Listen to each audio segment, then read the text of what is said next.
Chegou a hora da nossa reportagem especial.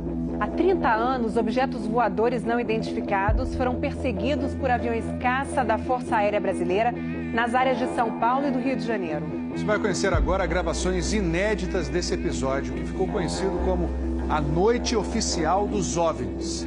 Foi assim que o Fantástico deu a notícia.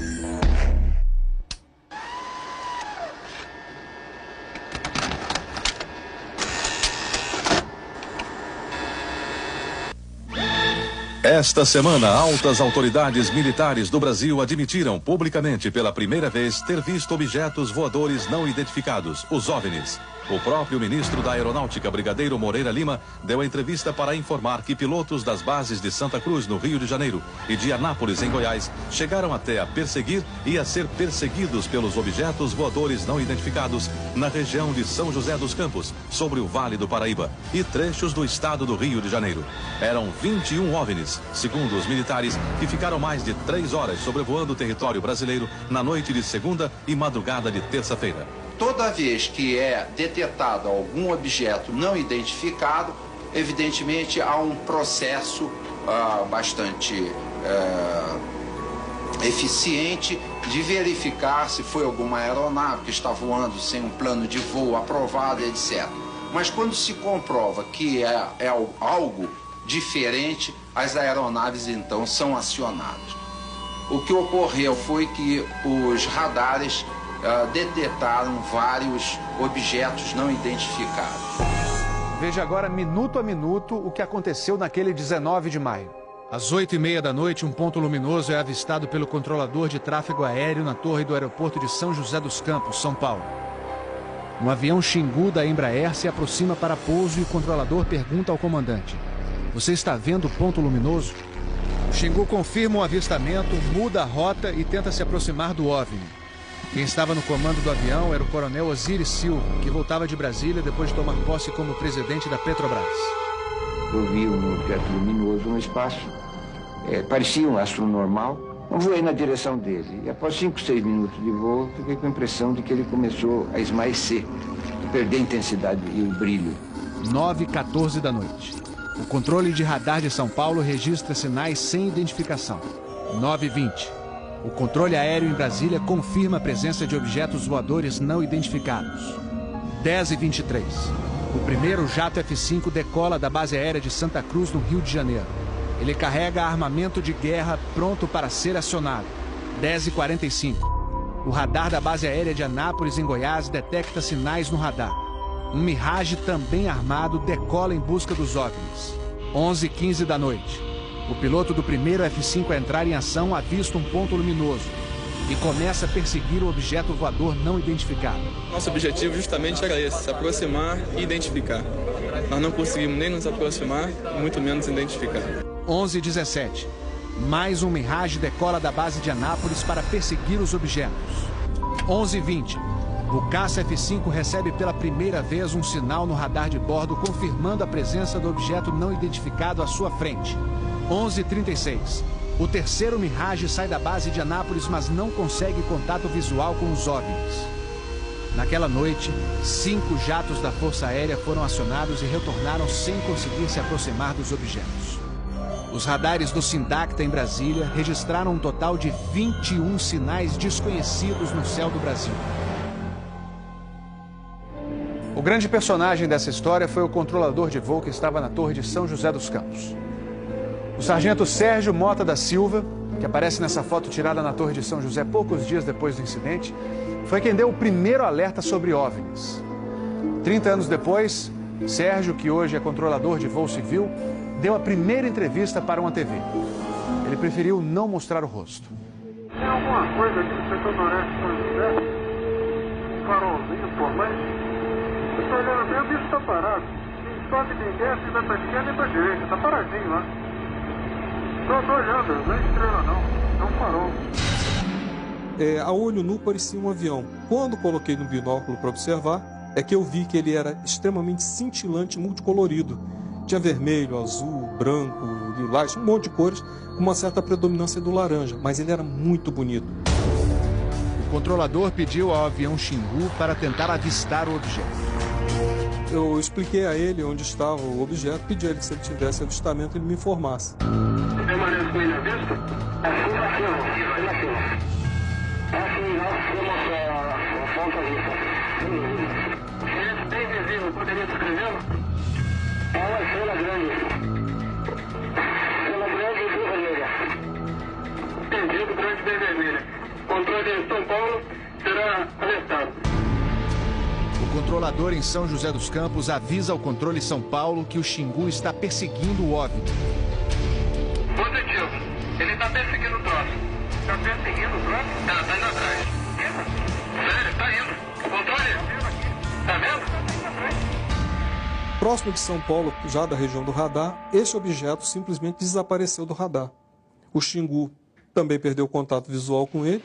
O avião Xingu abandonou a perseguição e pousou em São José dos Campos. Pouco depois, o controlador da Torre de São José alertou o controle São Paulo. Outros OVNIs estavam aparecendo no céu.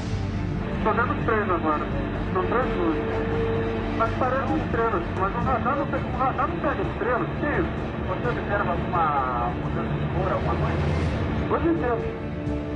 Aí movimento, né? Rapaz, eu não sei. Pra mim, olha, aqui tá parecendo uma estrela. Mas só que muda de cor bonito, rapaz. Tá vermelho, amarelo, branco. Tá dando um monte de coisa. Pô, tão barato isso aqui. Deve ter uns craques por aqui já pelas contas que eu tô fazendo aqui. Ainda bem que vocês estão vendo também. Senão eu ia pensar que eu tô ficando doido. Porra, rapaz. Tô arrepiado, meu irmão. Só dos pontos brancos afastados mais baixos. Estou entrando no alinhamento da pista. Além da cidade. Tem 2 altos aqui no alinhamento da pista e tem mais uns 2 ou 3 embaixo, do outro baixo agora. Continuam se movimentando. Coisa linda, meu irmão. Pô, tá ficando bom esse negócio, viu? Tá ficando bom. O controlador Sérgio Mota da Silva faz uma revelação surpreendente. Ele tentou fazer contato com os OVNIs usando as luzes de balizamento da pista de pouso. Se eu aumentava o brilho do balizamento das luzes do balizamento, aliás, eles se afastavam. E se eu diminuía a intensidade das luzes do balizamento, eles se aproximavam. Pareciam responder de modo inteligente aos sinais que eu fazia com as luzes da pista de pouso e decolagem. O controlador Sérgio fala com o controle aéreo em Brasília. Fala, Brasília. Brasília? Boa noite, bem-vindo ao Festival dos Discos Voadores. É uma loucura isso aqui, cara. Pô, os que eu pude ver mudavam de cor o tempo todo. Vermelho, amarelo, azul, lilás, aquele festival de cores. As ocorrências terminaram já perto do nascer do dia, lá pelas 4 e pouco, 5 horas da manhã. Os últimos objetos foram vistos. Como é que tá a situação aí? Pô, rapaz, isso aqui foi um festival. E agora, como é que tá? Agora eu não cheguei a ver mais não. Rapaz, você não informa nada. Positivo. Mas você não sabe nada. Positivo. O Fantástico também teve acesso às gravações das conversas entre os pilotos e a defesa aérea. Um desses pilotos era o capitão Armindo de Souza Viriato. Veja agora como foi que ele perseguiu um OVNI com armamento pronto para ser usado. Eu tenho contato. Convite? Estou em contato. Prossiga nesse contato, caçador. Caçador passando a Rojão. Caçador passando a Rojão. No código dos pilotos, isso quer dizer que o caçador, o avião caça, entrou na situação Rojão. O míssil está pronto para disparar. Prossiga nesse contato. Bom, tem Judite agora. Judite significa que o alvo está no radar. Ou seja, o piloto pode atirar se for autorizado pela defesa aérea. Mas neste momento, o alvo se afasta em alta velocidade. Está aumentando. Aumentando a distância, confirma. Afirmativo. A distância está aumentando de novo aqui. Aumentando rápido, né? Comportamento muito estranho, ok? O capitão Viriato falou sobre a incrível velocidade dos OVNIs numa entrevista ao Fantástico. Essa aceleração, o radar de Brasília chegou a pegar na época de defesa aérea, deu aproximadamente Mach 15. Isso aí daria em torno de 15 mil km por hora. 15.000 quilômetros por hora é uma velocidade muito acima dos jatos mais rápidos do mundo, que chegam no máximo a 4.000 quilômetros por hora.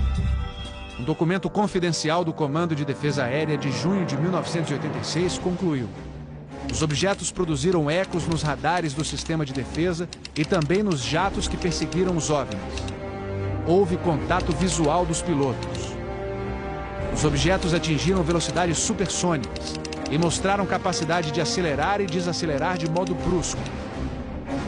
E a principal conclusão do relatório: os fenômenos são sólidos e refletem inteligência, pela capacidade de acompanhar e manter distância dos observadores, como também voar informação.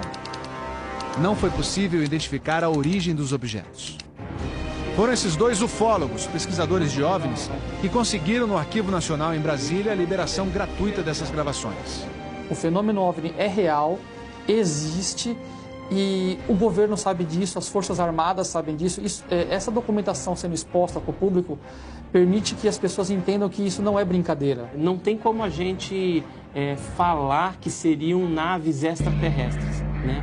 Eram objetos voadores não identificados. Não podemos dar qual a procedência deles, qual a origem. É alguma coisa inexplicável do nosso ponto de vista tecnológico à época e mesmo ainda hoje. Brasília? Boa noite, bem-vindo ao Festival dos Discos Voadores.